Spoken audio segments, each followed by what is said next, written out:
शिंदे हे राज्याचे मुख्यमंत्री असताना जे काही निर्णय झालेले होते त्यातल्याच एका बदललेल्या निर्णयाची, पण हा निर्णय सर्वसामान्यांशी संबंधित नाहीये, तर तो एका राजकीय पक्षाशी, एका राजकीय नेत्याशी संबंधित आहे. निर्णय कोणी बदललाय? तर सध्याचे मुख्यमंत्री देवेंद्र फडणवीसांनी. बच्चू कडूंच्या प्रहार जनशक्ती कार्यालयासाठी एकनाथ शिंदेंनी त्यांच्या कार्यकाळात जनता दल सेक्युलर पक्षाची मंत्रालयाजवळ असलेली कार्यालयाची जागा ही कमी करून ती प्रहार जनशक्ती कार्यालयासाठी उपलब्ध करून दिलेली होती. मंत्रालयाजवळच्या जीवन बीमा मार्ग येथे 909 चौरस फुटांची जागा राज्य सरकारनं जनता दलाला दिलेली. शिंदे सरकारनं त्यातली 200 चौरस फुटांची जागा ही जनता दल सेक्युलर पक्षासाठी ठेवली आणि बाकीची 700 चौरस फुटांची जागा ही बच्चू कडूंच्या प्रहार जनशक्ती कार्यालयासाठी उपलब्ध करून दिली. पण देवेंद्र फडणवीसांच्या सरकारनं ही जागा आता काढून घेतली आहे.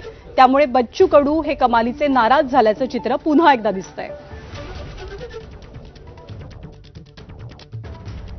भाजप म्हणजे तुम्ही असं काही साधं समजू नका. आम्ही विष आहो. आम्ही दुधातही विष आहे, आमच्या पेढ्यातही विष आहे. भाजपनं दाखवून दिलंय. पलटला का विष सोडलं. भाजपची नीतीच आहे, गरज सर्व वैद्य मरो.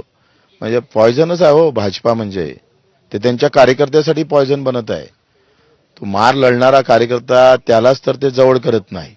सगळ्या विधान परिषदेवर, सगळ्या विधानसभेवर सगळे खासदार भाजपचा मूळ कार्यकर्ता दुर्बीण लावून तर भेटत नाही. ते त्यांच्यासाठी पॉयझन होऊ शकतं. तर माझा काय केव्हा आहे.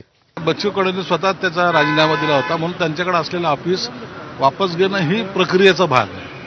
म्हणून त्याच्यावर बच्चू कडूवर कोणी नाराज आहे किंवा देवेंद्र फडणवीसांना तो आवडत नाही अशातला काही भाग नसतो. ते सगळं ऑफिशियल प्रक्रिया असते, म्हणून त्यात वाईट वाटण्यासारखं काही नाही.